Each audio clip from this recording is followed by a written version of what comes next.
Recently, I answered a Quora question. Would Mark Twain be considered a liberal or a conservative today? So my answer was this. Everyone is considered everything nowadays due to political splintering. I think Mark Twain would be declared a redneck and a yellow dog because I doubt he'd vote for the modern Republican Party. He'd also be branded a communist, and because he used the N-word in some of his classic works, he'd be immediately dismissed as racist by some. So I do want to make some additional comments here. I don't think Mark Twain would be considered a conservative, and there are many reasons for that. But I'd also like to note how such labels are increasingly meaningless, and maybe even try to reconcile the real or imagined principles of both liberals and conservatives as I understand them, and show you how that would only be possible by moving past the Republican Party. Like if we were going to do that, I'll explain a lot of the things that are just so wrong and messed up with the GOP. So on the face of it, liberal and conservative are ideologies that traditionally can be measured by intellectual agreement or disagreement, and in a world of hyper-rationalism and a totalizing view of the world, I would say that supposed conservative libertarianism could probably be defined as an odd mixture of conservatism and liberalism. However, due to the Republican Party, things are more convoluted than that. Basically, all of these labels and conflicting ideologies and conspiracy theories have mutated into a giant mess. Therefore, these labels are harder for serious people to truly pin down and successfully define. What I would argue is that the liberal-conservative divide is more ideological than anything else. But there is increasingly the whole cult of personality dynamic. And I would divide liberalism apart from conservatism as being largely moral in nature, at least these days, while conservatism is increasingly amoral and a contradictory, individualized cult political worldview, especially of so-called fiscal conservatism, though big military and police and prison budgets are fine for them. So that's why I say it's individualized and contradictory, because they claim to be deficit and debt hawks, yet they have no problem with spending trillions of dollars on military spending. And they have strong support for government order until it becomes inconvenient, as we've seen in the aftermath of January 6th, all done under the cloak of anti-intellectualism and culture war silliness. So all of that silliness, the culture war stuff, is actually masking the whole fiscal conservatism, the corporate greed, and all that, and it's really resulted in something that's hard to actually define in a meaningful way. So yet again, it's very difficult to truly even define the American conservative, as it's such a hodgepodge of conflicting, often broken elements.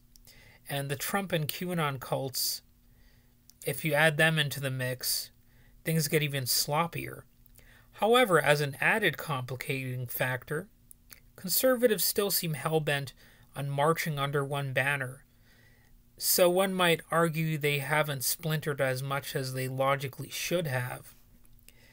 Thus, the conservative, libertarian, and most of the alt-right ideologies are already contained in a natural alliance to some extent, since they share values, or at least stated values, though ironically, because of their fake populism, they need to engage in rhetoric against elite classes, despite how they're still supportive of the ultra-rich and have a corporatist worldview that seeks to use big government to micromanage culture, so patriotic values, however they define them, are brainwashed into the population, including kids.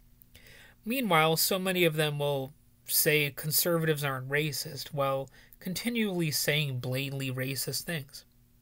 I mean, it's just nonstop. It's hard to even know where to begin. I mean, you could start with, an obvious example would be Trump claiming that Barack Obama was not born in the United States, and then all the people claiming he was Muslim and saying, he's also an atheist somehow, and he's a communist, yet he's, a Wall Street favorite and all that kind of stuff. All these contradictory things.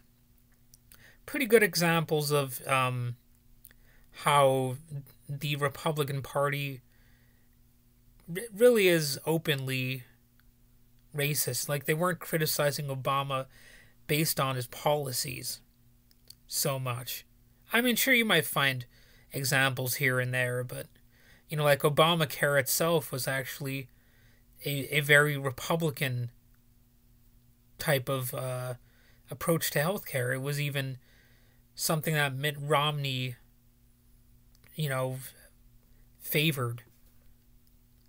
Anyway, additionally, as you likely know, the average actual modern American conservative tends to outwardly appear a lot more libertarian than the radical right-wingers of the past, even though they often don't believe in liberty at all, and in fact would love for the government to regulate culture, while emerging the corporate and religious overlords who tell us what we can and cannot say, together, under the banner of freedom, I guess. Increasingly, Donald Trump, or potentially someone as bad or worse than him, is going to be sort of presented as a dictatorial leader that we all have to follow. So, I mean, what kind of freedom is that? Well, it's the freedom that fascism would try to impose on the population. So, as you can see, if the conservatives out there now want to be, more sane, they are going to have to go in more of a purely libertarian direction, and not be faux libertarian either. Like you have to take a stand against these other aspects of, right-wing movements, and actually advocate for genuine liberty. But if you're going to do that, why not just say that you're a liberal, basically, at that point. So anyway, those are my thoughts on this topic, and hopefully I made myself clear, and hopefully some people out there understand what I'm saying and enjoy my perspective. Anyway, have a good day.